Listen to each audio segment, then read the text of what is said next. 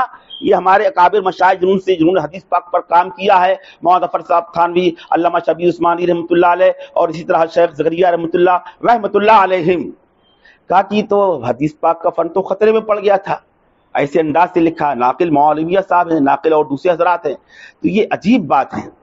تو اب اس پر بھی ہم کو غور کرنا چاہیے کہ دوسرے ممالک میں وہاں کے کالجوں میں پڑھنے والی جو طالبات ہیں وہ حافظہ کم کرتی ہیں، قرأت پڑھتی ہیں. اللہ کا شکر ہے، اگر ہم جائزہ لیا جائے، تقابل ہو تو کوئی فخر کی بات نہیں ہے، اللہ تعالیٰ کی نعمت ہے، تحجیز نعمت. ہمارے انڈیا میں یہاں پر خواتین جو جنہوں نے حفظ کیا، قرآن مکمل کیا، ان کی تعداد زیادہ نکلے گی علماء عرب کے مقابلے میں. اللہ کا شکر، اس کا احسان. ذالک فضل اللہ یؤتی من یشاء. ایک گھر میں ایک باپ کی کئی لڑکیاں، ماشاءاللہ سب حافظ. اسلامی ممالک میں یہ چیز ابھی آپ کو نہیں ملے گی. وہاں قرأت کا کورس پڑھایا جاتا ہے، یہ ہے. تو ہم اس میں پیچھے کیوں رہیں؟ ہم نظام بنائیں، نصاب طے کریں، قرأت سبا کا نظام، وہ چیز بھی ان کو پڑھائیں. یہ بات بیان فرمائی تھی مولانا صدیق صاحب بادی رحمۃ اللہ علیہ نے، جو میں نے آپ کے سامنے امانت کے طور پر اس واسطے نقل کی ہے کہ شاید یہاں کوئی اس کا بھی سلسلہ قائم ہو جائے، اللہ کرے قائم ہو جائے. اور قرأت سبا کا مجھے معلوم نہیں یہاں قرأت سبا پڑھائی جاتی نہیں پڑھائی جاتی. اچھا تھا، ماشاءاللہ بڑی اچھی بات ہے. اسی طریقے سے مولانا صدیق صاحب نے بیان فرمایا تھا کہ سراجی کے مسائل سب ازبر بھی، وہ تو کورس میں ہے، لیکن پوری ایک مہارت کا ہو جانا. پانی پت کی عورتوں کو مہارت حاصل تھی، ہر کے خاندان کی خواتین تھی، ان کو بھی مہارت حاصل تھی، یہاں بھی ہوگی، اللہ کا شکر ہے. اب میں 2-4 باتیں عرض کر رہا ہوں جو میں نے آپ کے سامنے کہا تھا کہ بھائی کچھ چیزیں ہیں کہنے کا جی چاہ رہا ہے. ایک بات تو یہ کہ بچیوں نے قرآن پاک پڑھا، جتنی بچیوں نے پڑھا سب نے بسم اللہ سے پڑھا، بسم اللہ پڑھنا چاہیے. لیکن ہم نے جو پڑھا ہے کتابوں میں، قرآن پاک میں فَإِذَا قَرَأْتَ الْقُرْآنَ فَاسْتَعِذْ بِاللَّهِ مِنَ الشَّيْطَانِ الرَّجِيمِ. جب بھی قرآن پاک پڑھیے اے محمد صلی اللہ علیہ وسلم، اور آپ کے واسطے سے پوری امت کو حکم دیا گیا کہ اس میں تعوذ یعنی اعوذ باللہ ضرور پڑھنا چاہیے، پورا اعوذ باللہ. ہمارے علماء فقہا قرآن نے لکھا یہ پڑھنا واجب ہے. حتیٰ کہ اگر کوئی قرات کر رہا ہے اور درمیان میں کسی سے بات کر لی، 1-2 جملے کہہ لیے، جو قرات کے تجوید کے علاوہ کوئی پڑھنے کے علاوہ کوئی دوسری بات کر لی، کہا پھر سے اعوذ باللہ پڑھو، صرف اعوذ باللہ پڑھیں گے، بسم اللہ نہیں پڑھیں گے. لیکن جب قرات شروع ہو رہی ہو، جب قرات قرآن کی ابتدا ہو، تو اس وقت اعوذ باللہ پڑھنا واجب ہے. اور تمام قراء اس پر متفق ہیں، کسی کا اس میں اختلاف نہیں ہے، قراء اور فقہا میں سے کسی کا اختلاف نہیں. اس لیے میں نے درمیان میں توجہ دلائی تھی کہ بھائی بچیاں سب بسم اللہ سے پڑھ رہی ہیں. 5-6 بچیوں کے پڑھنے کے بعد میں نے تھوڑا سی کہا کہ بھائی اعوذ باللہ ہی پڑھنا چاہیے. ایک بات تو یہ کہنا تھی، اور اگر میں غلطی کر رہا ہوں تو آپ لوگ میری اصلاح فرمائیں. ایک بات یہ، جتنی بچیوں نے پڑھا قل هو اللہ احد اللہ الصمد، جی آواز نہیں جا رہی کیا؟ یہ لگا لو، آپ ہاتھ میں لیے نا. کوئی حرج نہیں. قل هو اللہ احد اللہ الصمد، یہ اللہ الصمد کی بجائے قل هو اللہ احد اللہ الصمد پڑھنا، یہ اس بات کی علامت اور دلیل ہے. ماشاءاللہ ہماری بچیوں کو قاعدہ پڑھایا گیا ہے، تجوید پڑھائی گئی ہے، معلمات نے محنت کی ہے، طالبات نے سمجھا ہے، تبھی پڑھ رہی ہیں. ہم اس کے آگے ایک اور بات کہنا چاہتے ہیں، یہ قابل تعریف ہے کہ قاعدہ سمجھا ہے. جب ملا کر پڑھیں گے حالت وصل میں یہی پڑھا جائے گا، اسی طرح پڑھا جائے گا. اگر ہم وصل کریں اور ملا کر پڑھیں اور پڑھیں قل واللہ احد اللہ الصمد، یہ غلط ہو جائے گا. ہماری بچیوں نے بہت صحیح پڑھا ماشاءاللہ، قابل قدر. ہم اس سے آگے ایک بات اور کہنا چاہتے ہیں، وہ حکیم الامت حضرت مولانا اشرف علی تھانوی رحمۃ اللہ علیہ کی بات ہے، ان کے فتاوا میں بھی ہے اور مواعظ میں بھی ہے. ہم نے اپنی کتاب حقوق القرآن میں اس کو نقل کیا ہے. حضرت تھانوی رحمۃ اللہ علیہ فرماتے ہیں کہ اگر کسی جگہ اس بات کا خطرہ ہو، اس بات کا اندیشہ خطرہ ہو کہ لوگ اس کا تحمل نہیں کر سکیں گے، اتنی سمجھ نہیں، اتنا علم نہیں، اتنی عقل نہیں ہے. ہم کسی دیہات میں گئے اور دیہات کے لوگوں کے سامنے لوگ ہیں، علماء کرام گئے، قرا گئے، اور کسی ایسے علاقے میں گئے جو بیچارے عوام الناس ہیں، جہلا ہیں، علم ان کے پاس نہیں. ہمارے فقہا نے یہاں تک لکھا ہے ایاک نعبد و ایاک نستعین اہدنا الصراط المستقیم. یہ ٹھیک ہے، اگر حالت وصل میں ہم اس کو پڑھیں گے ایاک نعبد و ایاک نستعین اہدنا الصراط المستقیم، سب جانتے ہیں قاعدے کے مطابق ہیں. ہمارے فقہا نے منع لکھا، خبردار اگر کسی علاقے میں جاؤ وہاں لوگ مسائل سے، فن قرأت سے واقف نہیں ہیں اور تم وہاں پڑھنے کی نوبت آ جائے تو نستعین میں وقف کرنا اور اہدنا پڑھنا، نستعین نہدنا نہیں پڑھنا، انتشار کا باعث ہوگا. لوگ کہیں اب تک تو ہم اہدنا پڑھتے تھے، یہ نہدنا کہاں سے آ گیا؟ آج کل کے یہ نئے کل کے قاری آگے کیا پڑھ رہے ہیں یہ؟ اور اب تک تو ہم پڑھتے تھے قل واللہ احد اللہ الصمد، یہ نلا کہاں سے آ گیا؟ ہمارے فقہا نے منع لکھا، حضرت تھانوی نے منع لکھا ایسے موقع پر. تو ایسے الحمدللہ ماشاءاللہ یہاں تو سب اہل علم ہے اور سب جانتے ہیں، یہاں پر پڑھنا غلط نہیں، بالکل درست، بالکل صحیح ہے. لیکن اگر عادت ڈال لی جائے اس کی، ہمیشہ یہی پڑھا جائے، اسی طرح پڑھا جائے، اور اگر عادت پڑ گئی تو ہمیشہ پھر اسی طرح ان گھروں میں اور اس مجمع میں اور ان جاہل لوگوں میں، جاہل عورتوں، جاہل مردوں سامنے اگر پڑھا جائے گا تو وہ انتشار والی بات پیدا ہو سکتی ہے جس کو فقہا نے کہا. اس لیے ایسا بھی پڑھا جائے اور ایسا بھی پڑھا جائے. اگر 10 میں سے 5 بچیوں نے پڑھا قل اللہ احد اللہ الصمد تو کچھ تو پڑھتی، 1-2 تو پڑھتی قل اللہ احد اللہ الصمد، کسی نے نہیں پڑھا. تو ایسا بھی ہونا چاہیے، ایسا نہ ہو کہ ایک التزام کر لیں. حضرت مولانا قمرالزمان صاحب دامت برکاتہم ہمارے شیخ فرما رہے تھے کہ معترضین اور جہلات ویسے ہوتے ہیں کہ جو لوگ ذکر کرتے ہیں لا الہ الا اللہ الا اللہ الا اللہ اللہ اللہ اللہ اللہ، کہنے لگے دوسرے لوگوں نے کب سمجھو، دیکھو تو وہ کیسے لوگ ہیں، یہ کلمہ تک بدل دیا، کلمہ تک بدل دیا. نقل فرمایا ہم ایسا موقع نہ آنے دے. کہیں دیکھو تو ارے اللہ اس کو نلا کر دیا، قرآن تک بدل دیا. جہاں پر ایسے جہلا ہوں، ایسے لوگ ہوں، تو وہاں پر لکھا، فقہا نے لکھا ہے ایسے موقع پر قرات سبا مت پڑھو. والضحى والليل اذا سجى ما ودعك ربك وما قلى، والضحى والليل اذا سجى ما ربك وما قلى. یہ الے کلے گلے کہاں کیا پڑھ رہے ہیں سب؟ یہ کیا ہو گیا؟ کون سی بات گلے لگ گئی؟ یہ منع کیا ہے. اللہ تعالیٰ جزا خیر ہمارے فقہا کو کیا بات کہہ کر چلے گئے. ایسے مجموعوں میں نلا نہ پڑھو، نہدنا نہ پڑھو، اور والنجم اذا هوى ما ضل صاحبكم ما غوى یہ نہ پڑھو. منع کیا ہے. یہ دلیل اس کی کیا ہے؟ رسول پاک صلی اللہ علیہ وسلم نے اس کا لحاظ کیا ہے. آپ فرماتے ہیں، بخاری شریف کی روایت کتاب العلم موجود ہے، عائشہ میرا جی چاہتا ہے کہ خانہ کعبہ کو پھر سے یعنی بناء ابراہیمی کے مطابق اثر نو اس کی تعمیر کروں، لیکن عائشہ تمہاری قوم کے لوگ اسلام میں ابھی نئے داخل ہوئے ہیں، اگر میں ایسا کروں گا تو دیکھو محمد کو کیا ہو گیا، دیکھو خانہ کعبہ اس کو منہدم کر دیا، اس میں توڑ پھوڑ شروع کر دی. اپنی پوری زندگی میں آپ نے نہیں کیا، حالانکہ اس کا کرنا آپ کی پسند تھی، آپ کی چاہت تھی، آپ نے اس کو بہتر سمجھا تھا، اس کے افضل ہونے میں کوئی شبہ نہیں تھا، لیکن نہیں کیا کہ انتشار اختلاف کا باعث نہ ہو، یہ انتشار کا باعث نہ بن جائے.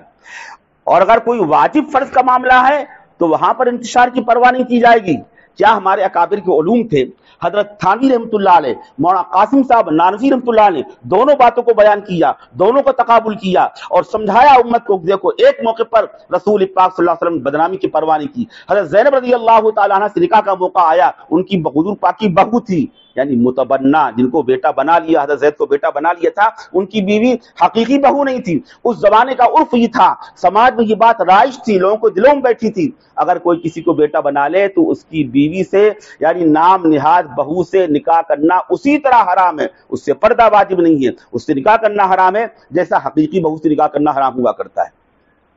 اب اس رسم کو توڑنا تھا۔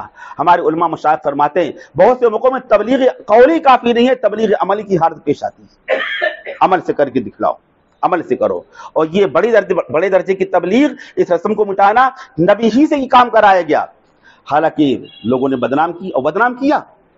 اللہ کے حکم سے اللہ نے نکاح کیا تھا۔ لمبا قصہ ہم حضرات اہل علم جانتے ہیں، پہلے نکاح ہوا، پھر طلاق کی نوبت آئی، حضور پاک سمجھاتے رہے زید امسک علیک زوجک، اپنی بیوی کو روک کے رکھو، طلاق مت دو، لیکن اللہ کو منظور کچھ اور تھا، تقدیر غالب آ کر رہتی ہے۔ بہرحال پھر طلاق ہو گئی، پھر اللہ کے حکم سے آپ نے حضرت زید ہی کو بھیجا، جاؤ نکاح کا پیغام لے کر کے جاؤ۔ یہ ہے پورا قصہ۔ ایسا کیوں کیا؟ اس رسم کو توڑنا تھا، بدنامی ہوا کرے۔ حضرت مولانا قاسم صاحب نانوتوی رحمۃ اللہ علیہ، حکیم الامت حضرت مولانا اشرف علی تھانوی رحمۃ اللہ علیہ، دونوں حضرات فرماتے ہیں ایسا کیوں کیا؟ ایک جگہ بدنامی کی پرواہ نہیں کی گئی، خانہ کعبہ کو نہیں اسی طرح رہنے دو، انتشار ہوگا، انتشار نہ ہونے پائے، اس سے افضل بہتر بات یہ۔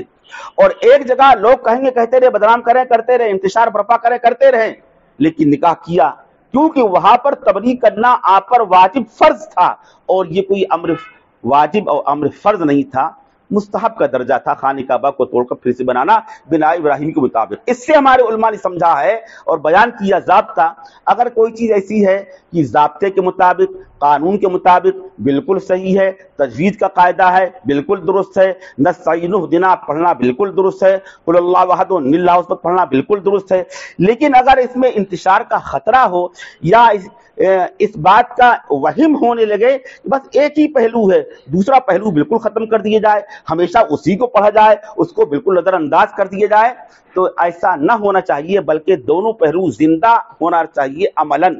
اگر کچھ لوگوں نے پڑھا قل اللہ احد اللہ الصمد پڑھا ہے تو کچھ لوگ قل اللہ احد اللہ الصمد پڑھنے والے ہوں، اگر سب ایک ہی پڑھنے والے ہو جائیں، پڑھنے والیاں ہو جائیں، تو کوئی کہے اچھا ایسی ہے یہ اس کو ایسی ہی پڑھا جائے گا، وہی بات آ کہ یار ان لوگوں نے تو قرآن بھائی بدل دیا، ان لوگوں نے جاہل یہ کہنے لگے۔ ایک قاعدے والی بات تھی، یہ بات میں نے آپ کے سامنے عرض کی۔ دوسری بات یہ عرض کر رہا ہوں، یہ وہ باتیں ہیں جو میں آگے عرض کر رہا ہوں، شاید میں نے غلط سنا ہو، غلط سمجھا ہوں۔ ہم نے اکابر کی صحبت پائی ہے، یہ باتیں میں نے عرض کی ہیں، کچھ پڑھی ہیں، کچھ سنی ہے۔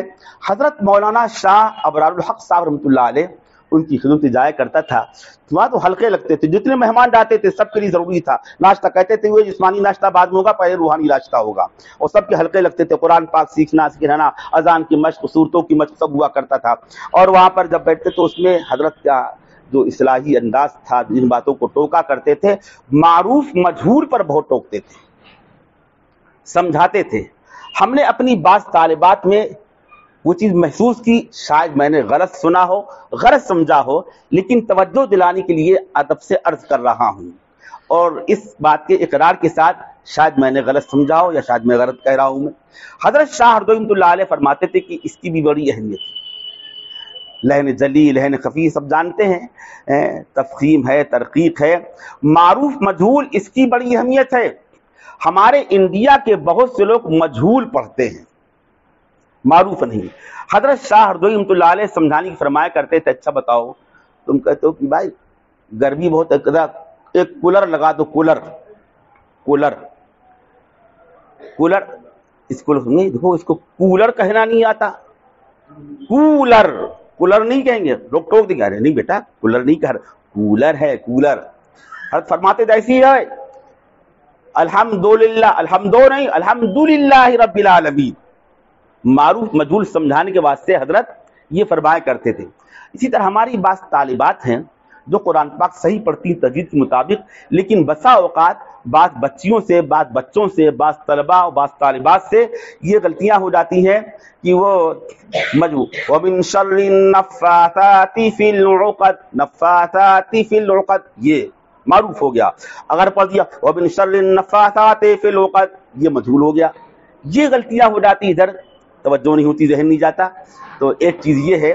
اور اسی طریقے سے بسا اوقات ایسا بھی ہوا کرتا ہے قل اعوذ برب الناس ملک الناس مجہول نیچے کو دبا کر کے پڑھنا چاہیے.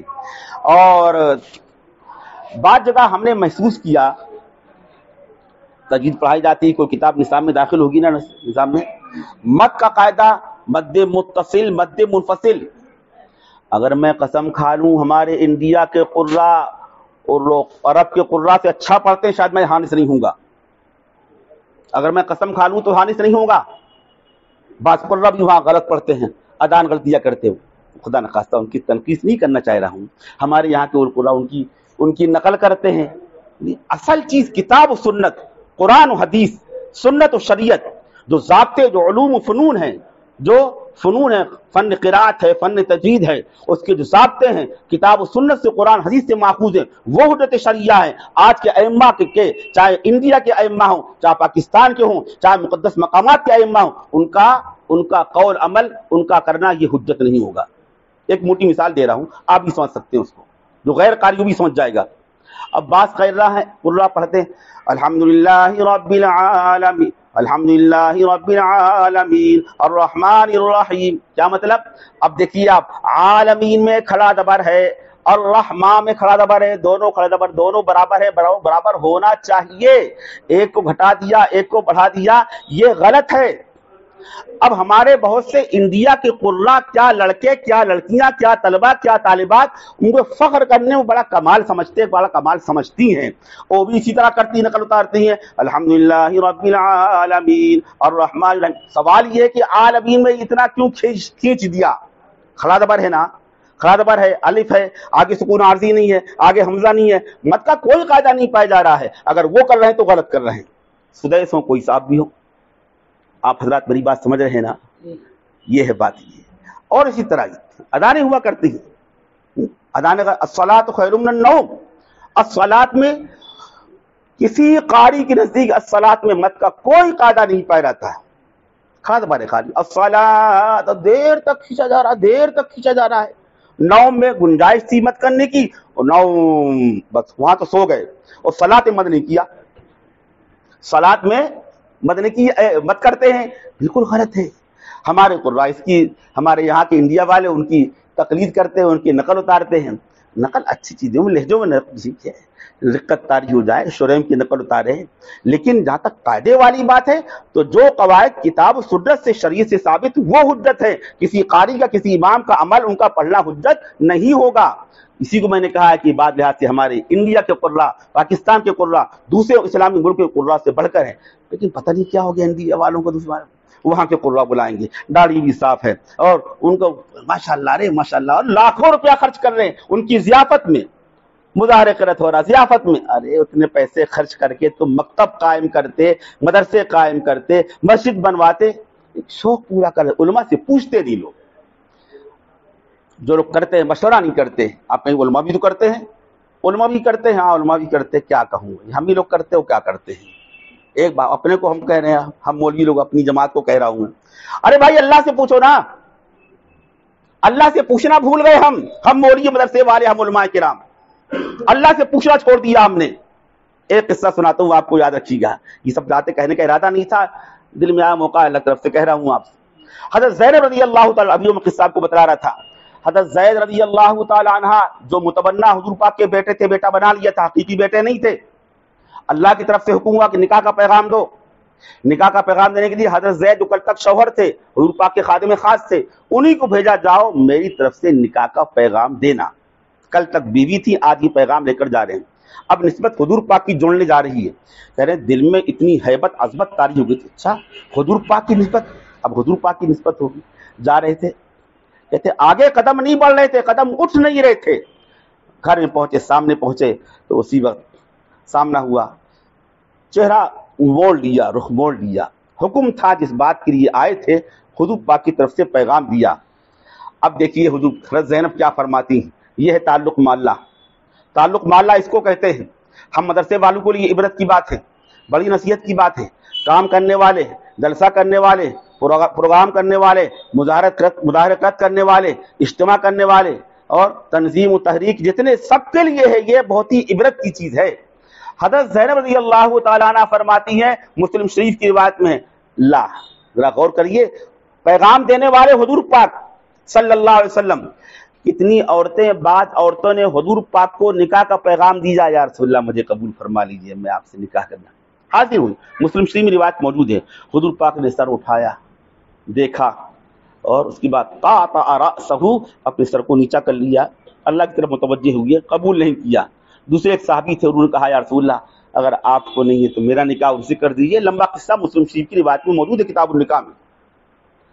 عورتیں ترسی تھی کہ حضور پاک کی زوجیت کا شرف مجھے حاصل ہو جائے، یہاں پر حضور پاک خود نکاح کا پیغام دے رہے ہیں، اور وہ کیا کہہ رہی ہیں، لا حتی استشیر ربی، نہیں، پہلے اپنے اللہ سے مشورہ کر لوں، لا حتی اؤامر ربی، پہلے اپنے رب سے مشورہ کر لوں۔ یہ ہے تعلق مع اللہ۔ یہ کہہ رہا ہوں کہ علماء کو چاہیے، مدرسے کے نظماء اور محتمین کو چاہیے، جلسہ کرنے والوں، تبلیغی اجتماع کرنے والوں کو چاہیے، تصریف و تعلیف کرنے والوں کو چاہیے، دین کا کوئی شعبہ، سارے کام کرنے والوں کو چاہیے کہ کام کا ٹھیک ہے، بہت اچھا کام ہے، دین کا کام ہے، لیکن پہلے اللہ سے پوچھو، مشورہ کرو۔ حضرت زینب رضی اللہ تعالیٰ عنہ والی نسبت اگر آج ہم لوگوں کو حاصل ہو جائے، کتنے اختلافات ختم ہو جائیں، اتحاد پیدا ہو جائے، اخلاص پیدا ہو جائے، اسی چیز کی کمی ہے یار۔ یہ میں نے اس پر عرض کیا آپ کے سامنے کہ یہ ہم لوگ کرتے ہیں، یہ مظاہرے قرت، مصر کے قراء کو بلا رہے ہیں، مصر کے قراء آ رہے ہیں، ہمارے ہاں کانپور میں آئے تھے، داڑھی بالکل صاف، قرآن پاک پڑھ لیں۔ میں قسم کھا کر کہہ سکتا ہوں ہمارے انڈیا کے قراء ان سے اچھا قرآن پاک پڑھتے ہیں۔ ہم شوق پورا کر رہے ہیں، 25 لاکھ روپے خرچ کیے، 25 لاکھ روپے خرچ کیے اور ان سے نماز پڑھوا دی۔ مکروہ تحریمی لکھا ہمارے فقہاء حناف نے، پڑھوا دی نماز۔ لباس ٹخنوں سے نیچے ہے، اللہ تعالیٰ ایسے شخص کی نماز کو قبول نہیں کرتا۔ ابو داؤد کی روایت ہے، ان اللہ لا یقبل صلاۃ رجل مسبل، مصر کے قراء ان سے نماز پڑھوا رہے ہو، داڑھی ہے نیچے میں، پیجامہ ٹخنوں سے نیچے ہے، لمبا کو جبہ پہنے ہوئے۔ ہم نے اپنے علماء کی قدر نہیں کی، ہم نے اپنے سادے علماء کی قدر نہیں کی۔ بہرحال یہ سب ساری چیزیں جو مظاہرے رد کرنے والے، ہم اس کو علی الاطلاق غلط نہیں کہہ رہے، اگر ریا کے طور پر ہے، دنیا کے لیے، تو بے شک مذموم ہوگا۔ تو بہت سے یہ نقالی کرنے والے جو ہم لوگ ان کی نقل کرتے ہیں، ہم کو سوچنا چاہیے کہ اصل چیز فن حجت ہے۔ اذان میں نقل کر رہے ہیں اللہ اکبر اللہ اکبر، ارے بھائی اللہ، لفظ اللہ دونوں برابر ہے۔ اگر لفظ اللہ مت کرنا تمہارے نزدیک بہتر تھا تو پہلے والے اللہ میں تم نے مت کیوں نہیں کیا؟ اگر مت کرنا غلط ہے تو دوسرے والے میں کیوں کیا؟ دونوں لفظ اللہ برابر ہونا چاہیے نا۔ یہ کیا اللہ اکبر اللہ، ایک کو کھینچا ایک کو نہیں کھینچا، غلط بات۔ اور دوسرے لفظ اللہ مت کا قاعدہ پایا نہیں جاتا۔ خیر یہ بات تو میں نے عرض کی آپ کے سامنے کہ اس پر کہ ہمارے ہاں ہم دوسروں کی نقالی کرتے ہیں، اس طرح کی پڑھتے ہیں، وہ مجہولی پڑھتے ہیں، وہ حضرات مد نہیں کرتے ہیں۔ ایک بات ہے، عرب کے قراء مد متصل بہت لمبا کرتے ہیں، اور ہے بالکل درست ہے، قاعدے کے مطابق 5 الف کے برابر کر سکتے ہیں۔ مد منفصل وہ لوگ نہیں کرتے ہیں۔ ہمارے یہاں قرآن نے لکھا ہے، الہ آباد کے قراء اور دوسرے قرآن نے لکھا ہے کہ پانی پت کے قرآن نے لکھا ہے کہ مد منفصل اور مد متصل میں فرق کیا جائے گا۔ مد منفصل کو ہم کہتے ہیں چھوٹا مد، جو ایسے لکھا ہوتا ہے، بس اتنا چھوٹا، اور مد متصل جو لمبا کھینچ کر ایسے لکھا رہتا ہے۔ دونوں میں فرق ہونا چاہیے۔ اولئک علی ھدی من ربہم، یہ لمبا والا بڑا والا مد ہے، اگر یہاں پر چھوٹا والا مد کر دیا جائے گا تو غلط ہو جائے گا۔ ہماری بچیوں نے ایسا کیا تھا۔ یہ چیزیں ذرا باریک باتیں ہیں، استحسان کے درجے میں آتی ہیں۔ ہم مد منفصل مد متصل میں فرق ہونا چاہیے۔ مد متصل میں طول ہوگا، اس کو زیادہ کھینچا جائے گا۔ اسی طرح وَلَضَّالِّينَ، پورے قرآن پاک میں جتنے مد ہیں سب سے بڑے مد ہیں جو مشدد ہوتے ہیں۔ تو حاجونی وحاجہ قومی وَلَضَّالِّينَ، یہ تو ہے۔ آگے والی بات کہنا چاہتا ہوں، جب ہم سانس توڑ رہے ہیں، نستعین مدہ ہے، آگے سکون عارضی ہے، وَلَضَّالِّينَ سکون عارضی ہے، مدہ ہے، آگے سکون ہے، نون ساکن ہے، قرہ کہتے ہیں مد کا قاعدہ پائے گا، یہاں پر مد کرنا چاہیے. مفلحون مدہ ہے، آگے نون ساکن ہے، سکون آ گیا، مدہ کے بعد حمزہ آئے یا سکون ہو جائے تو مد کیا جاتا ہے. ہم نے دیکھا کہ یہاں پر سکون عارضی ہے اور مدہ بھی ہے ما قبل میں، اور مد نہیں ہوا. یہ باریک باتیں ہیں، یہ ہم اپنی ماؤں بہنوں سے، خواتین سے اور بچی سے گزارش کریں، میری بات کا برا نہ مانے. میں نے تو پہلے کہہ دیا، ہو سکتا بھائی میں غلط کہہ رہا ہوں، بس توجہ کے قابل ایک بات کہہ دی میں نے. اسی طرح ایک چیز اور بھی ہے، کیا بسا اوقات ہمارے فقہ نے یہاں تک لکھا ہے کہ پڑھنے میں رقت و طاری ہو، راشا نہ ہو، آواز میں تھر تھراہٹ، راشا بہت اعلیٰ درجے کی بات ہے، اعلیٰ درجے کی بات. ہمارے بچیوں کو، طالبات کو ادھر توجہ کرنی چاہیے کہ اس میں راشا والی شان نہیں ہونی چاہیے، آواز کی تھر تھراہٹ نہیں ہونی چاہیے. رسول پاک صلی اللہ علیہ وسلم اس آواز کو پسند کیا، اس قرت کو پسند کیا ہے جس میں سادگی ہو، رقت طاری ہو. اذان دینے میں بھی یہ بات ہے، اذان دینے میں بھی آپ نے 20 لوگوں کی اذان سنی ہے، پھر 2 کا انتخاب کیا ہے، ابو محذورہ اور 1-2 کا انتخاب کیا ہے. 20 لوگوں کی کیوں سنی 20 لوگوں کی؟ کس کی آواز زیادہ اچھی ہے، کس کے پڑھنے میں ارتعاش، راشا نہیں ہے، اور جس کے بسا اوقات اس کے سننے سے ایک خاص انداز کی کیفیت پیدا ہو جاتی ہے. بہرحال یہ باتیں جو میں نے عرض کی ہیں، اور ہو سکتا میرا کہنا اور سمجھنا غلط ہو، میں نے عرض کی ہے، غور کے لیے برائے غور فکر. اب 2-3 باتیں عرض کر کے انشاءاللہ پھر ہم بات اپنی ختم کر لیں گے، دعا کر لیں گے.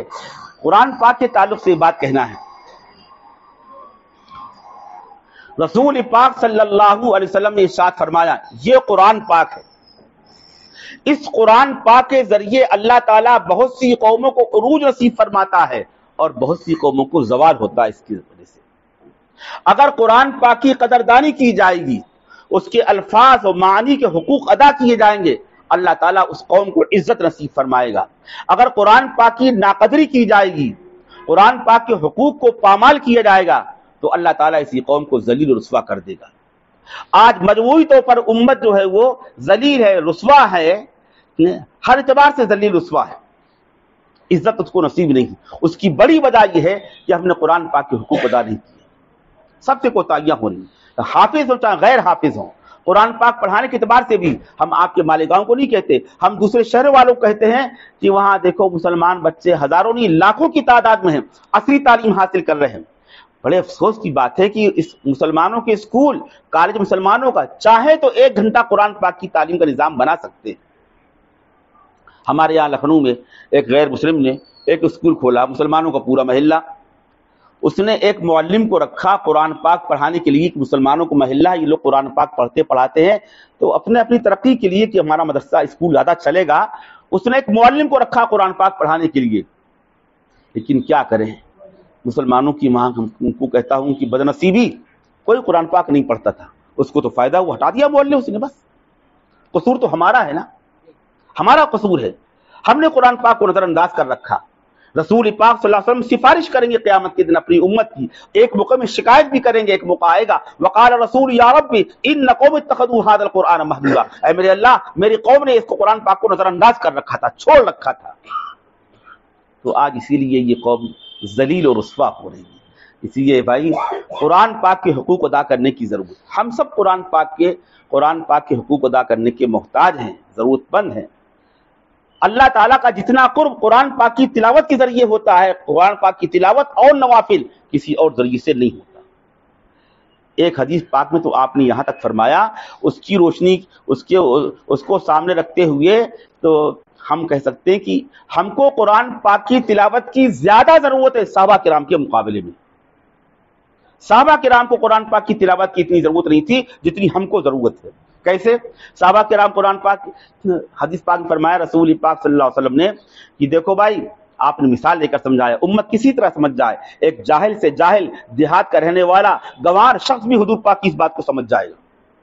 فرمایا آپ نے کہ دیکھو جس طرح لوہے کو زنگ لگ جاتا ہے، جس طرح لوہا زنگ آلود ہو جاتا ہے، اسی طریقے سے انسان کے دل بھی سیاہ ہو جاتے، زنگ آلود ہو جاتے ہیں.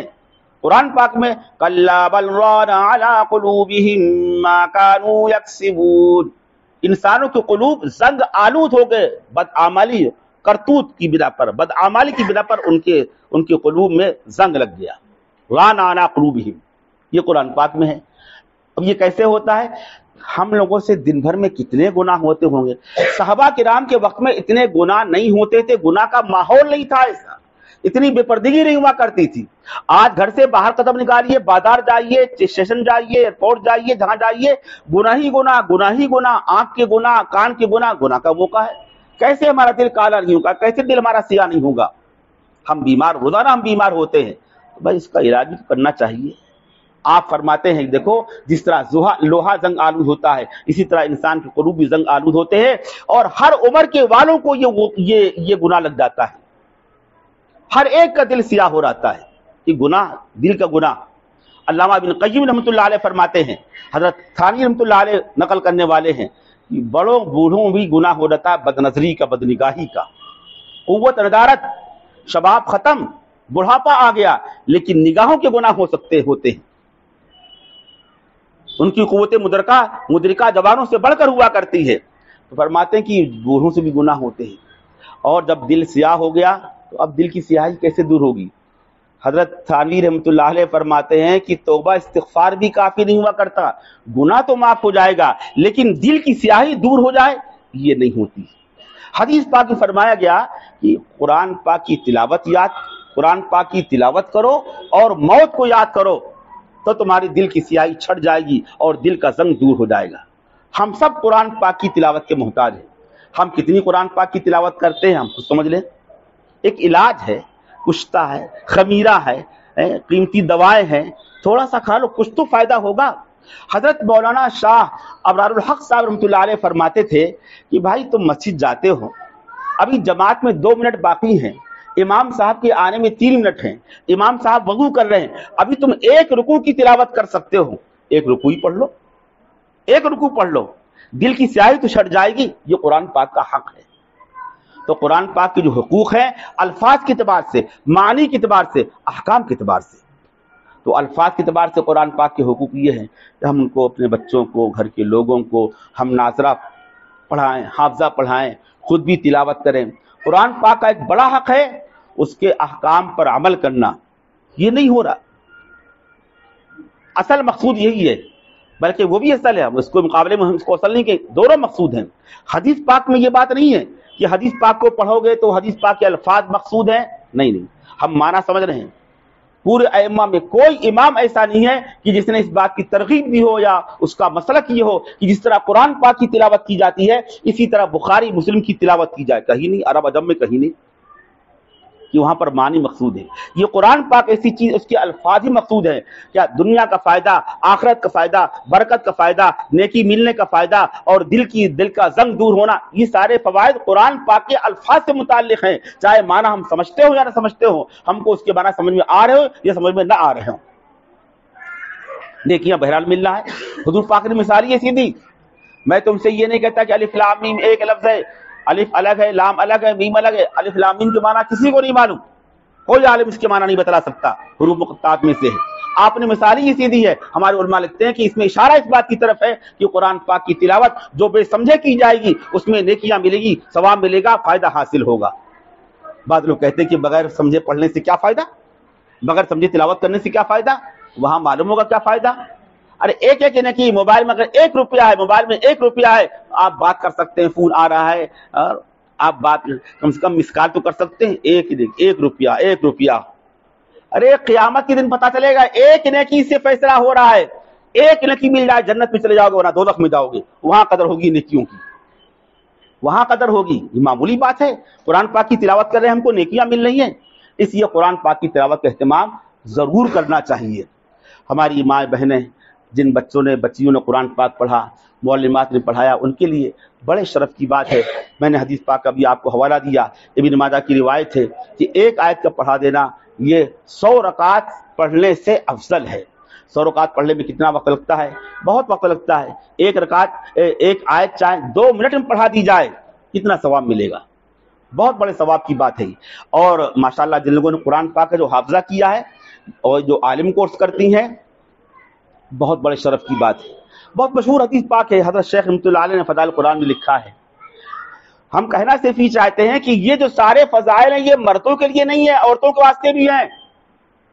ایک حافظ قرآن کو اللہ تعالیٰ اختیار دے گا کہ ایسے 10 لوگ جن پر دوزخ واجب ہو چکی ہے، جن کے بارے میں دوزخ میں جانے کا فیصلہ کیا جا چکا ہے، اللہ تعالیٰ اس کو اختیار دے گا ایک وقت میں، وہ سفارش کریں گے، سفارش کرے گی حافظہ وہ، اور اس کی سفارش کے نتیجے میں اللہ تعالیٰ ایسے 10 لوگوں کو جنت میں داخل کر دے گا جن پر دوزخ واجب ہو چکی تھی۔ ایک حافظ قرآن کا مقام یہ ہے۔ تو یہ جو مقام ہے صرف مردوں کے واسطے، لڑکوں کے واسطے، صرف طلبہ کے واسطے نہیں ہے، یہ عورتوں کے واسطے بھی، خواتین، طالبات، بنات جو حافظہ کر رہی، سب کے لیے ثواب ہے، بڑے شرف کی بات ہے، کتنی نیکیاں مل جائیں گی۔ اور جہاں تک مسئلہ ہے نوافل میں قرآن پاک سنانے کا یا تراویح میں قرآن پاک سنانے کا، حنفی مسلک کے مطابق تو عورتوں کی امامت کرنا یعنی تراویح میں قرآن پاک سنانا یا امامت کرنا، ہمارے احناف نے اس کو منع لکھا ہے، بعض فقہا نے اس کو مکروہ تحریمی لکھا ہے، اور بعض فقہا نے اس کی اجازت دی ہے۔ مفتی سلمان صاحب منصور پوری کی کتاب النوازل ہے، ان کے ہاں جو اس کا بیان ہے تراویح کا، انہوں نے اس کی گنجائش بھی لکھی ہے، کچھ عبارت لکھی ہے کچھ شرطوں کے ساتھ، وہ بھی آپ کے سامنے بیان کر رہا ہوں۔ اس حد تک گنجائش ہے کیا؟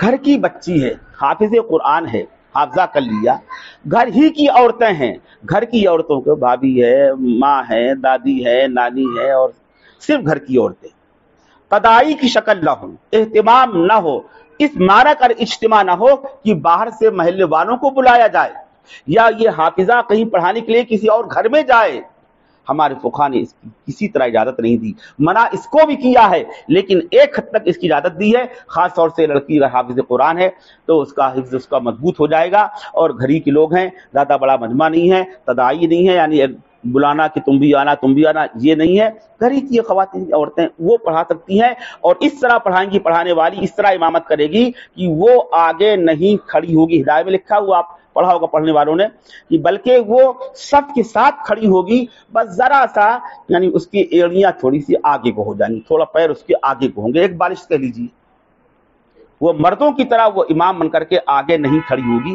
ہمارے فقہا نے لکھا، یہ کوئی کھیل تماشا نہیں، سارے دلائل لکھے، حدیثیں لکھی۔ حضرت عائشہ رضی اللہ تعالیٰ عنہ فرماتی کہ عورتوں کی امامت میں کوئی خیر نہیں ہے، حدیث پاک، حالانکہ خود کی حضرت عائشہ سے ثابت ہے، ام سلمہ سے ثابت ہے۔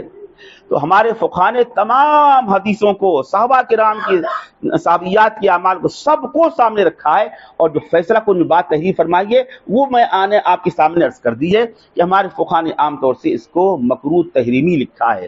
بات ہمارے متاخرین فقہا نے امام محمد رحمۃ اللہ علیہ، امام ابو حنیفہ رحمۃ اللہ علیہ کے حوالے سے بعض عبارتیں نقل کی ہے، بس گنجائش اس حد تک ہے کہ تداعی نہ ہو، زیادہ مجمع نہ ہو، بلانے کا اہتمام نہ ہو، حافظہ کہیں اور پڑھانے کے لیے نہ جائے، اپنے گھر میں گھر کی عورتوں کو پڑھا دے اور سب کے بیچ میں کھڑی ہو، تھوڑا سا اپنے قدم کو آگے کر لے، اس طرح پڑھا سکتی ہے، پڑھانے کی گنجائش ہے۔ باقی اس کے علاوہ اکیلے پڑھے، نوافل میں پڑھنا چاہتی تو شرطیں ہیں 2-3، بس 2-3 سے اس سے زیادہ نہیں۔ نوافل میں تہجد میں اس کی اجازت ہے، مردوں کے لیے بھی عورتوں کے لیے بھی، یعنی مرد عورتیں۔ لمبی جماعت ہو جائے تہجد کی، ہرگز اس کی اجازت نہیں۔ پوری زندگی میں رسول پاک صلی اللہ علیہ وسلم سے اس کا کوئی ثبوت نہیں۔ جو حدیث پاک مشہور ہے وہ تراویح سے متعلق ہے۔ صحابہ کرام آتے تھے مسجد نبوی میں تہجد پڑھتے تھے، رمضان شریف میں آتے تھے، غیر رمضان میں آتے تھے، کبھی آپ سے منقول نہیں، کبھی صحابہ سے منقول نہیں کہ تہجد با جماعت ادا کرتے ہوں۔ بعض موقعوں میں 2-3 لوگوں کا نفلیں پڑھنا جماعت سے ثابت ہے، اس کی وجہ سے ہمارے فقہاء حناف فرماتے ہیں کہ اگر 2-3 لوگ جماعت کر لیں، بڑی جماعت نہ ہو، چاہے مرد ہو چاہے عورتیں وہ جماعت سے پڑھ سکتی ہیں۔ لہذا اگر ہمارے گھر میں کوئی حافظ لڑکی ہے، بچی ہے، طالب علم کی طالبہ ہے، اگر وہ اپنے گھر میں اپنی بہن کو، ماں کو، 2-3 ہے، بڑی جماعت نہیں، نفل میں قرآن پاک سنا سکتی ہے۔ یہ دونوں باتیں میں نے اس لیے عرض کی ہے کہ جس حد تک گنجائش ہے وہ میں نے آپ کے سامنے عرض کیا ہے، اس گنجائش سے فائدہ اٹھانا چاہیے۔ باقی اس کے علاوہ آپ عام حالات میں عورتیں خود قرآن پاک پڑھیں، تلاوت کریں، اور جب تلاوت وہ نہیں کر سکتی ہیں تو سننا بھی یہ بہت بڑے اجر و ثواب کا باعث ہے، اس سے بھی قرآن پاک یاد ہوتا ہے۔ یہ چند باتیں میں نے آپ کے سامنے عرض کی ہے۔ حافظ قرآن کا اتنا بلند مقام ہے، عالم قرآن کا تو بہت بلند مقام ہے۔ مشہور تو یہ ہے کہ ایک حافظ 10 کو لے جائے گا اور ایک عالم 70 کو، نہیں، عالم 70 کو نہیں لے جائے گا، عالم لے جائے گا، شہید لے جائے گا 70 کو۔ شہید کا مقام یہ کہ اس کی سفارش کے نتیجے میں ایسے 70 لوگ جن کے لیے دوزخ میں جانے کا فیصلہ کیا جا چکا ہے، تو وہ سفارش کرے گا، اس کی سفارش کے نتیجے میں وہ 70 لوگوں کو جنت میں لے جائے گا۔ رہ گیا عالم اور بزرگ و شیخ، عجیب بات ہے، اللہ کی شان ہے۔ بس اسی کو کہہ بات ختم کرتے ہیں انشاءاللہ۔ فرماتے ہیں عسیٰ ان یبعثک ربک مقاما محمودا، معرف القرآن میں حدیث پاک نقل کی ہے، اور تفسیر مدھری میں قاضی ثناء اللہ صاحب پانی پتی رحمۃ اللہ علیہ نقل فرمائی ہے دارمی کے حوالے سے۔ فرماتے ہیں کہ کل قیامت کے دن سب سے زیادہ جو استحقاق ہوگا شفاعت کا، جن کی سفارش قبول کی جائے گی، نبیوں کے بعد سب سے بلند مقام علماء کرام کا ہوگا۔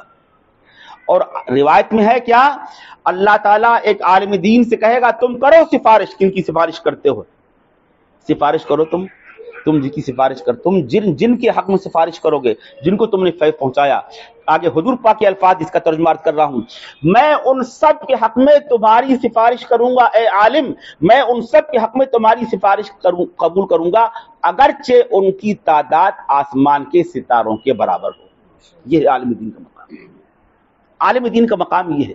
تفسیر مدھری میں حدیث پاک نقل کی ہے۔ عالم کا مقام تو یہ ہوا، لیکن شیخ، بزرگ، صلحاء، اللہ والے حضرات، ان کی صحبت معمولی صحبت نہیں۔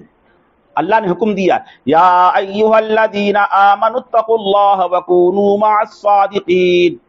یہ صادقین جو ہے نا، جب جنتی جنت میں چلے جائیں گے تو کہیں گے اللہ ہمیں بدبان حال، کہیں گے بدبان قال یا بدبان حال، جنت میں اچھا نہیں لگ رہا، مزہ نہیں آ رہا۔ کیوں؟ اے اللہ ہمارے جو ساتھی تھے دنیا میں، ہم کو ساتھ میں رہتے تھے، حدیث پاک کے جو الفاظ ہیں، ہم ساتھ میں روزہ رکھتے تھے، ہم ساتھ میں حج کرتے تھے۔ مسلم شریف کتاب الایمان میں یہ روایت موجود ہے، یہاں پر جنت دوزخ کا تذکرہ ہے۔ وہ کہیں گے اللہ تعالیٰ وہ حج میں ہمارے ساتھ تھے، روزے ہمارے ساتھ تھے۔ روزے میں ساتھ کا مطلب کیا؟ ارے افطاری سحری میں ساتھ تھے، یہ تو بطور مثال کے ہے۔ ہم ساتھ ہوتے، سفر میں ساتھ، کھانے پینے میں ساتھ، اور موقعوں میں ساتھ، ہمارے رفقا میں تھے، ہمارے یار احباب دوست تھے، ہم ساتھ رہا کرتے تھے، وہ ہم کو جنت میں نظر نہیں آ رہے۔ ان سے کہا جائے گا فرشتوں کے واسطے سے یا اللہ کی طرف سے ان کو جواب دیا جائے گا، اپنی بدعمالی کی بنا پر، اپنے کرتوت کی بنا پر ان کو دوزخ میں رسید کر دیا گیا، دوزخ میں جل بل رہے۔ وہ کہیں گے اللہ تعالیٰ ان کے بغیر تو نہیں اچھا لگ رہا، ان کے بغیر تو نہیں اچھا لگ رہا۔ اور یہ موقع ہوگا کہ اللہ تعالیٰ جنتیوں کی سفارش قبول کرے گا، ان کے نخرے برداشت کرے گا، وہ جو کہیں گے اللہ تعالیٰ ان کی سنے گا۔ اور کہیں اللہ تعالیٰ ان کے بغیر نہیں اچھا لگ رہا، تو اللہ تعالیٰ کہے گا جاؤ اچھا نکال لاؤ ان کو، جن کو تم پہچانتے ہو، جن کو چاہو، جتنوں کو چاہو، جو تمہاری یار احباب دوست تھے، جو تمہارے تعلق والے ملنے جلنے، جاؤ ان سب کو لے جاؤ۔ کیا اس کی شکل ہوگی؟ حضور پاک نے اس کو بیان نہیں فرمایا۔ یہ جائیں گے چن چن کر کے، ایک ایک کو، سب کو دوزخ سے نکال کر جنت میں داخل کریں گے۔ تعداد بیان نہیں کی، 70 نہیں، 10 نہیں، 1000 نہیں۔ اسی لیے کہا جاتا ہے اللہ والوں سے تعلق رکھو، اللہ والوں سے تعلق قائم کرو۔ یہ پیری مریدی، بیعت، ارشاد کا تعلق ہے نا، یہ معمولی فائدے اس کے نہیں ہے، کڑے سے کڑا مل جاتا ہے، تعلق نصیب ہوتا ہے۔ دنیا میں اس کا فائدہ یہ ہوا کرتا ہے، امام شافعی رحمۃ اللہ علیہ کا شعر ہے، احب الصالحین ولست منہم لعل اللہ یرزقنی صلاحا۔ میں خود تو نیک نہیں ہوں لیکن لوگوں سے محبت رکھتا ہوں، شاید اللہ تعالیٰ مجھے نیکی نصیب فرما دے، شاید میں بھی نیک بن جاؤں۔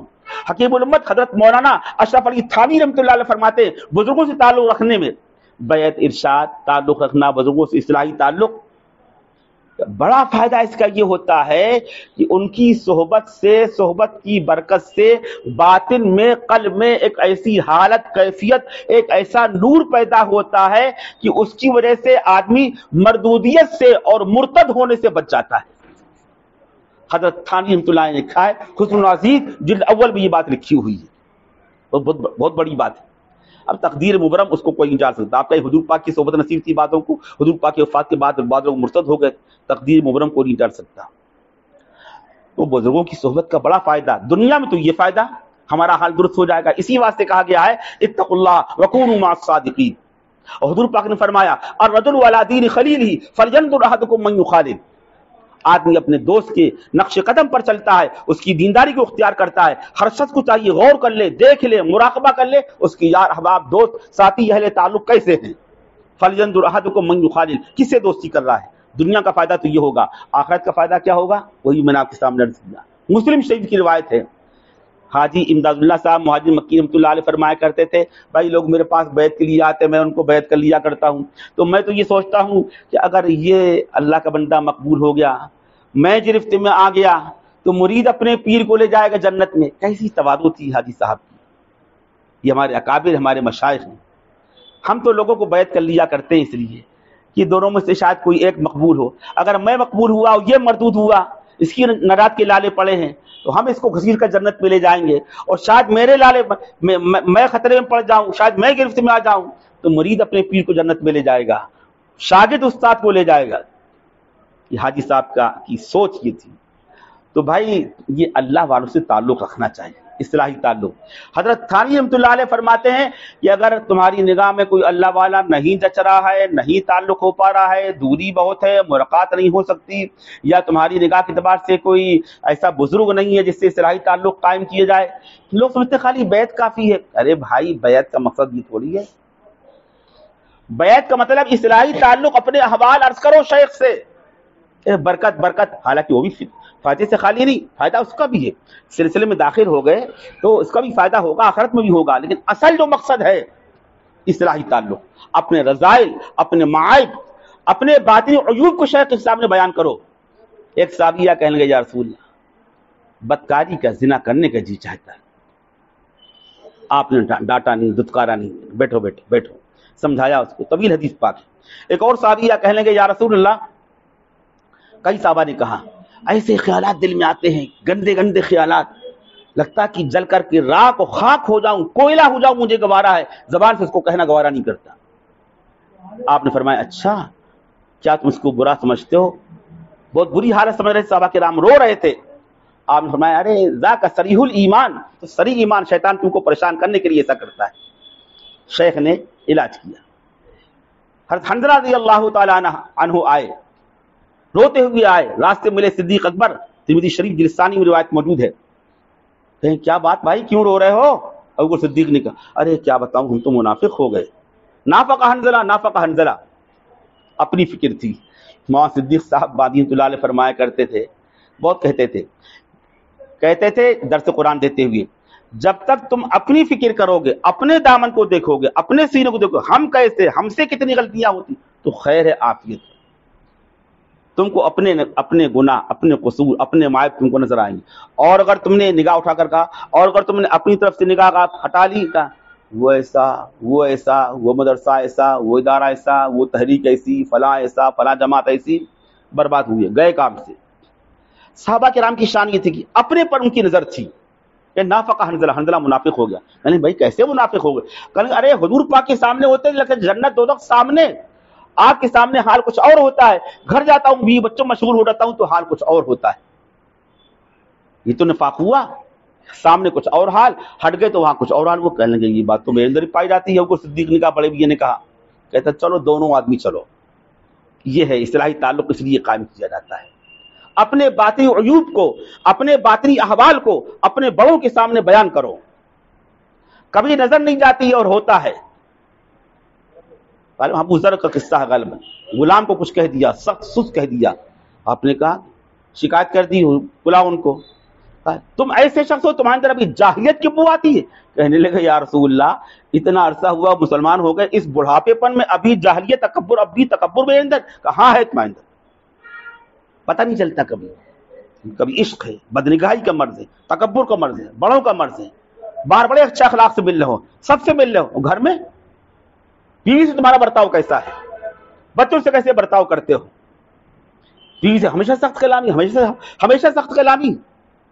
تبلیغ میں لگے ہو, خانقاہ سے جوڑے ہوئے ہو, مریدار آتا ہے, بڑی میٹھی میٹھی باتیں کرتے ہو, لوگوں سے تعلقات ہیں تمہارے, دکانداروں دکان میں جاتے ہو, بڑی میٹھی باتیں کرتے ہو گاہک, گھر میں بیوی سے کیسی باتیں کرتے ہو, اس کے ساتھ تمہارا برتاؤ کیسا؟ وہی سخت کلامی, وہی غصہ گرمی.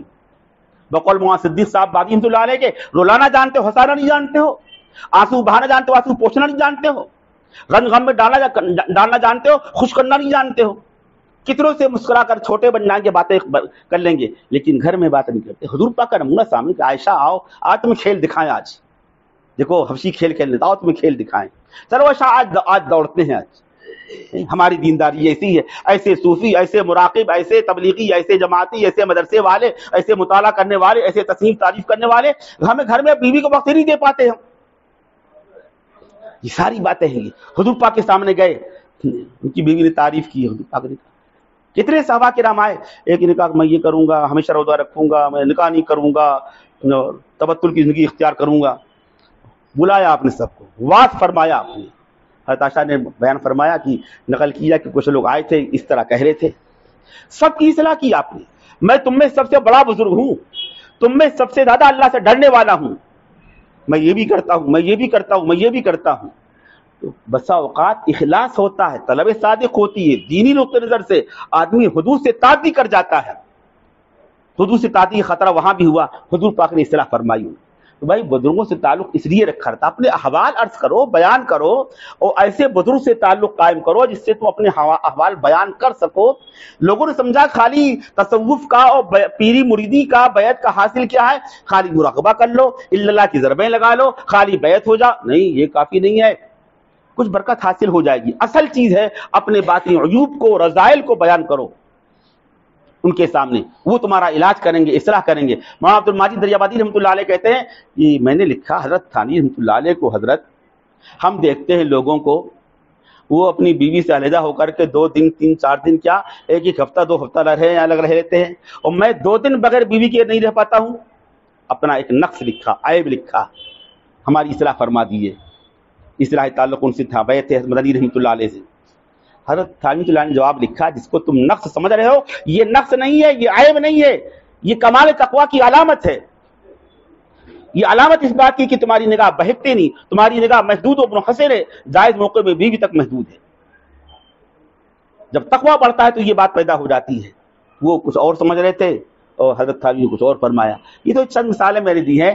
بہرحال بزرگوں سے تعلق رکھنا چاہیے، برابر تعلق رکھنا چاہیے. ہم سب اس کے محتاج ہیں، وہ ہماری اصلاح کریں گے. اور یہ متفرق باتیں میں نے آپ کے سامنے عرض کی ہیں. بھائی کتنا وقت ہو گیا؟ گھڑی بھی تو نہیں ہے کیا؟ وقت زیادہ ہو گیا. اور کوئی بات تو نہیں کچھ کہنا؟ آپ تو تجویز والی بات، تفویض والی بات کہہ رہے ہیں. تو بھائی یہ ہماری معلمات ہیں، اور یہ معمولی چیز نہیں ہے. ماں صدیق رحمۃ اللہ علیہ کہا کرتے تھے مدرسے والے ہم تنخواہ کتنی دیں گے؟ چپراسی کی تنخواہ اس سے زیادہ نہیں دی. چپراسی کی تنخواہ ہمارے مدرسے کے جو معلمین ہیں اور معلمات ہیں ان کی جتنی تنخواہیں ہوتی ہیں، ایک جھاڑو دینے والا روڈ پر ہے اس کی تنخواہ ان کی زیادہ ہوتی ہے. تو مولانا صدیق صاحب رحمۃ اللہ علیہ اپنے مدرسے کے اساتذہ سے فرماتے تھے ہم تم کو کیا دیتے ہیں، کیا دے سکتے ہیں؟ اصل تو تم کو اللہ دے گا، اصل تم کو اللہ دے گا. یہ تو دنیا میں کام چلانے کے لیے تھوڑی سی ہم دے رہے ہیں، تمہارا اجر یہ نہیں ہے، تمہارا اجر تو اللہ کی ہاں اللہ دے گا تم کو. تو بھائی جو مدرسے میں پڑھانے والے مرد ہوں خواتین ہوں سب کو یہی سب سوچنا چاہیے. ایک بات اور فرمایا کرتے تھے اللہ تعالیٰ جب اختیار دے گا حافظ قرآن کو، لڑکا ہو یا لڑکی ہو، حافظہ کو اختیار دیا گیا، حافظ کو اختیار دیا گیا کہ چلو 10 لوگوں کو تم جنت میں لے جاؤ. حضرت مولانا صدیق رحمۃ اللہ علیہ فرماتے تھے کہ بتاؤ کیا اپنے ماں کو چھوڑ دے گا، اپنے باپ کو چھوڑ دے گا حافظ؟ کیا وہ حافظہ لڑکی کیا اپنی ماں کو چھوڑ دے گی، اپنے باپ کو چھوڑ دے گی؟ جس معلمہ نے اس کی استاد نے اس کے معلمہ نے محنت کی ہے، دن رات ایک کیا ہے، قرآن پاک سنا کرتی تھی، ایک بیٹھک میں پورا قرآن پاک سنا. باہر سے آنے والی معلمات نے اور دوسری معلمات نے اتنی محنت کی، کیا وہ متعلمہ کیا متعلمہ اپنی معلمہ کو چھوڑ دے گی؟ وہ تو خود ہی جنت میں جائیں گی بالفرض. اگر کچھ غلطیاں کوتاہیاں ایسی ہو گئی، یہ متعلمہ سب کو لے کر جائے گی، اپنے ماں کو لے کر جائے گی، اپنے باپ کو لے کر جائے گی، اپنی معلمہ کو لے کر جائے گی. بہت بڑی بات ہے یہ جملہ مولانا صدیق رحمۃ اللہ علیہ کا. جس لڑکے کو پڑھایا اس کے استاد نے، کیا اپنے استاد کو بھول جائے گا؟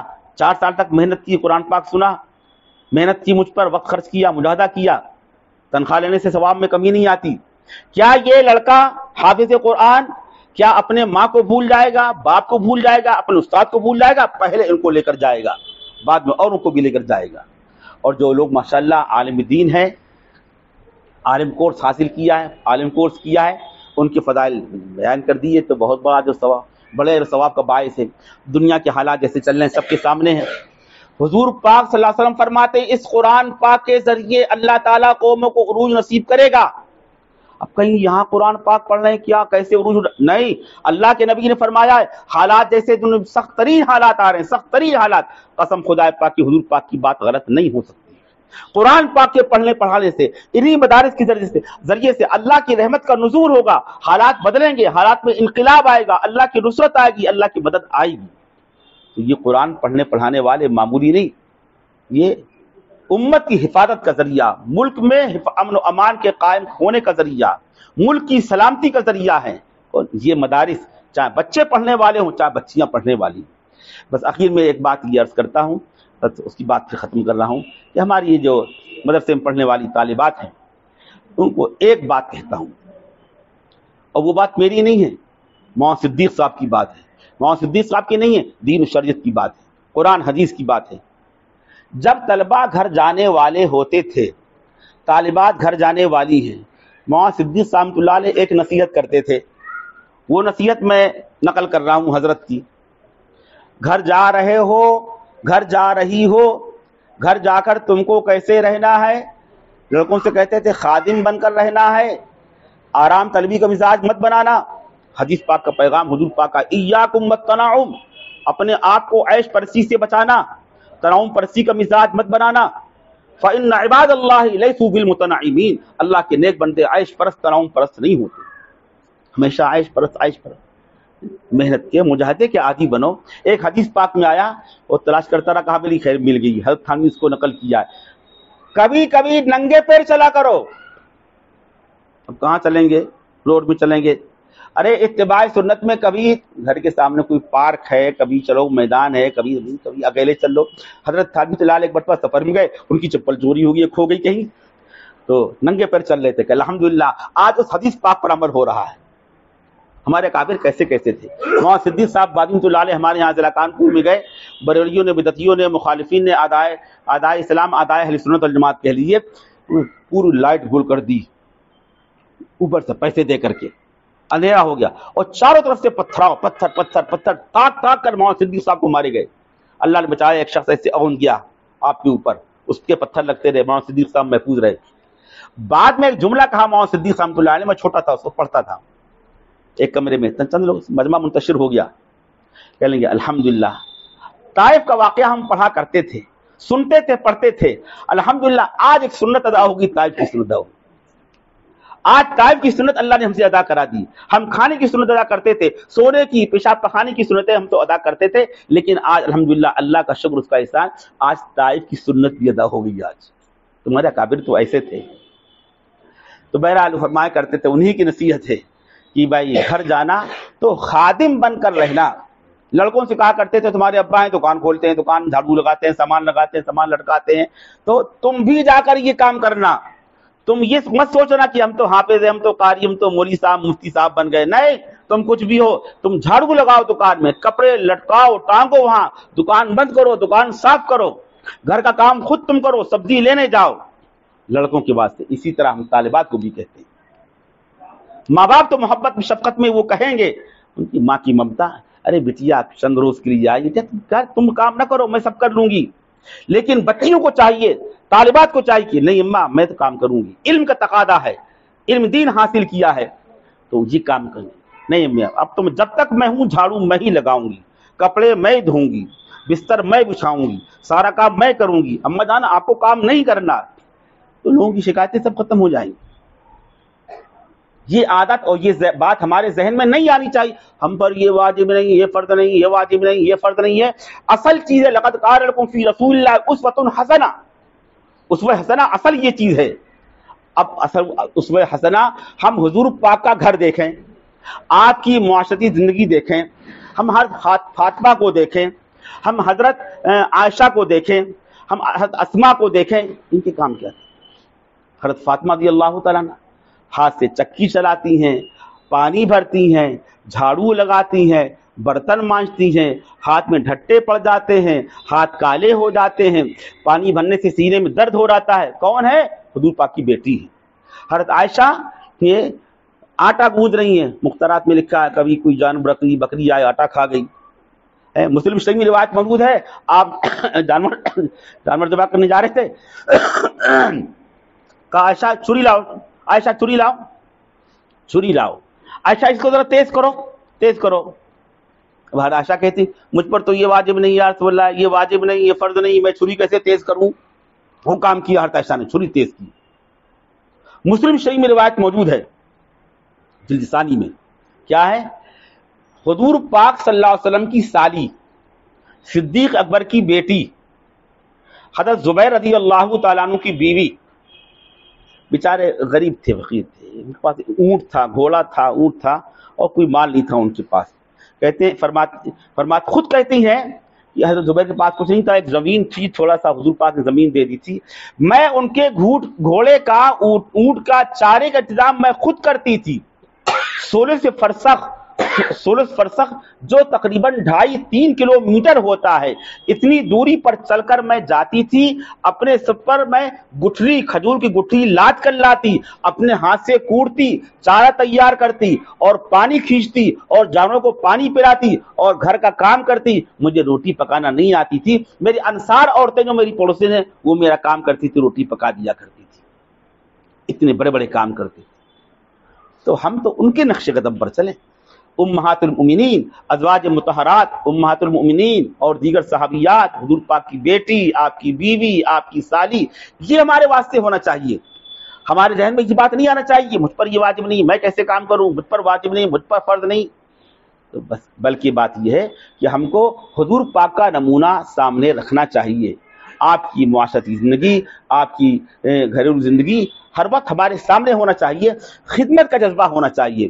تو مولانا صدیق صاحب کا پیغام جو کتاب سنت کے واسطے تھا کہ ہمارے طلباء اور طالبات جب گھروں میں جائیں تو وہ آرام طلبی کے عادی نہ بنیں, بلکہ وہ خدمت کریں, کام کریں, گھر میں شروع سے اس کی عادت ڈالیں, روٹی پکائیں, جھاڑو دیں, کپڑے دھوئیں, بستر بچھائیں, اٹھائیں, سارا کام, سارا سامان سلیقے سے رکھیں, عادت بن جائے. تب جا کر وہ اگر دوسرے گھر میں جائیں گی اللہ ان کو عزت دے گا اور اللہ تعالیٰ ان کا نام روشن کرے گا. محض علم سے کچھ نہیں ہوگا جب تک کہ ہماری عملی اور اخلاقی زندگی درست نہ ہو, ہماری زبان سے کسی کو تکلیف نہ ہو. رسول پاک صلی اللہ علیہ وسلم کے سامنے حضرت عائشہ نے کہہ دیا ایک بار, اچھا وہ صفیہ, آپ کی بیوی صفیہ تھی, اور ایک بیوی آپ کی اور تھی, عائشہ بھی ہیں, حفصہ بھی ہیں, اور ہر طرح کوئی موٹی ہے, کوئی دبلی ہے, کوئی لمبی ہے, اس میں بھی ایک عبرت ہے. آپ کی امت میں بہت سے ہوں گے, کسی کی بیوی دبلی پتلی ہے, کوئی موٹی ہے, سب کو تسلی رہے. حضور پاک کی بیوی ایک ایسی بھی تھی, ایک ایسی بھی تھی, ایک ایسی بھی تھی. ہر عائشہ کی زبان نکل گیا ایک مرتبہ, اچھا وہ جو پستاقت ہے, بہت اچھا, آپ کو مبارک ہو. ان کی شان میں گستاخی کر, پستاقت کہہ دیا. ہمارے علاقے میں کہتے ہیں ناٹی, نٹنی کہتے ہیں, ناٹی, پستاقت. بس آپ ناراض ہو گئے کہ وہ کہا کہ اچھا عائشہ تم نے اتنی سخت بات کہہ دی ہے, اتنا سخت جملہ کہہ دیا تم نے, اگر سمندر میں ڈال دیا جائے پورا پانی اس کا کڑوا ہو جائے. حضرت زینب رضی اللہ تعالیٰ عنہ غالباً انہوں نے کوئی نامناسب بات کہہ دی تھی کہ یہودی, اچھا وہ یہودیہ 2.5 ماہ تک بولے نہیں آپ اصلاح تربیت کے لیے. اس لیے بھائی محض علم سے کچھ فائدہ نہیں, ہماری نگاہ محفوظ ہو, موبائل میں گندی چیزیں نہ دیکھیں. یہاں مدرسے والوں نے اتنی محنت کی, قرآن دن رات قرآن پاک, حدیث, قرآن حدیث, اور گھر میں گئے ماحول دیکھا, بھیا دیکھ رہے ہیں, ٹی وی دیکھ رہے ہیں, خبریں دیکھ رہے ہیں, ناچ گانا کا پروگرام چل رہا ہے, اماں ابا بھی دیکھ رہے ہیں, سب بھول گئی. ارے ہم جائیں تو منع کریں ان کو کہ اماں یہ آپ دیکھیے میں نہیں دیکھتی, اماں کو سمجھائیں, زیادہ نصیحت نہ کریں, الگ ہٹ جائے مجلس, گھر کا ماحول بدلیں. کچھ تو فرق ہونا چاہیے. مولانا صدیق صاحب باری رحمۃ اللہ علیہ فرماتے تھے کہ ایک طالب علم اور ایک طالبہ جو ہے وہ پورے خاندان کی اصلاح کا ذریعہ بن سکتا ہے, بن سکتی ہے. ہمت کریں, ہم انہیں جا کر کے مل نہ جائیں, گھل مل نہ جائیں, مدغم نہ ہو جائیں ان میں. گھر کے لوگ ناچ گانا دیکھ رہے ہیں, ہم بھی دیکھنے لگے, بڑا اچھا لگ رہا ہے. ایسا نہ ہونا چاہیے. نماز کی پابندی, اماں نہیں پڑھ رہی, ابا نہیں پڑھ رہے, ہم تو اٹھیں, ماں کے پیر دبا دیں, ماں کے زیادہ نصیحت نہ کریں, عمل سے نصیحت کریں. ایسا برتاؤ کریں کہ خود ان کو شرم آئے کہ ہاں دیکھو جب میری بٹیا نماز پڑھ رہی ہے اور میں نماز نہ پڑھوں, ابا کو شرم آ جائے. ہماری زندگی ایسی ہونی چاہیے. زبان سے ہم کسی کی شان میں گستاخی نہ کریں, لڑائی کا مزاج نہ ہو, خدمت کا مزاج ہو, کام کرنے کا مزاج ہو, اچھا برتاؤ, پردے کا اہتمام ہو. پردے کے تمام میں پتہ نہیں کیا ہو گیا. آپ کے یہاں کا حال مجھے معلوم نہیں. ہمارے یہاں خواتین, پڑھی لکھی خواتین ایسی 2 غلطیاں کرتی ہیں, کسی عالم کا اس میں اختلاف نہیں ہے, متفق علیہ بات ہے, اور کر رہی غلطیاں کر رہی, پڑھی لکھی عالمہ, شیخ کے گھر کی, عالم کے گھر کی, صوفی صاحب کے گھر کی, بڑے بزرگ کے گھر کی. کیا جب گھر سے باہر قدم نکالیں گی, جب وقت آیا بازار جانے کا, محلے میں جانے کا, رشتہ داروں کے یہاں جانے کا, تو چلتے وقت کریم ضرور لگائیں گی, چلتے وقت کریم ضرور لگائیں گی. جتنی لڑکیاں عالمہ کورس جنہوں نے کیا ہے, مشکات شریف میں روایت موجود, گھر سے نکلتے وقت جو لڑکی, جو عورت نکلے اور اس کے جسم سے, اس کے کپڑے سے خوشبو آ رہی ہو, اگرچہ وقتی عارضی 10 منٹ کے لیے ہو, کریم میں خوشبو ہوتی تھوڑی دیر کی ہوتی ہے, فَهِيَ قَذَا وَقَذَا, وہ ایسی وہ ایسی وہ ایسی, یعنی بدکار, فاحشہ, زانیہ, بدکار ہے شریعت کی نگاہ میں, اللہ کی نگاہ میں. یہ فرمایا آپ صلی اللہ علیہ وسلم. ایک غلطی دیندار گھرانوں میں دیندار عورتیں یہ کیا کرتی ہیں. ارے گھر میں لگاؤ, تم کو کریم لگانا گھر میں لگاؤ, شوہر کی لگاؤ, جب گھر سے باہر نکلیں گے تو کریم لگائیں گی, بالکل ناجائز ہے, غلط ہے, گناہ کبیرہ ہے. وعید آئی اس پر, جو اس پر وعید آئی وہ گناہ کبیرہ ہوتا ہے. ایک گناہ تو یہ, ایک گناہ اور آج کل بہت چل رہا ہے, مجھے نہیں معلوم کیا ہے کہ نہیں, ہمارے علاقے میں ہے خوب, کہتا ہوں لوگ سنتا ہی نہیں. عورتیں اصلاح کریں تو اصلاح آسان ہے, بہت سی اصلاح حکام سلاطین بادشاہ کریں, علماء کے کرنے سے فائدہ کم ہوتا, حکام عمرہ کریں جلدی اصلاح ہو جائے گی. بہت سی اصلاح اگر عورتیں چاہیں تو اصلاح ہو جائے. بیاہ شادی کی رسومات, برات میں مجمع زیادہ نہ ہونا, سادگی سے سارے کام ہو جانا, تقریروں سے وہ فائدہ نہیں ہوگا جو ان کے عمل سے فائدہ ہوگا.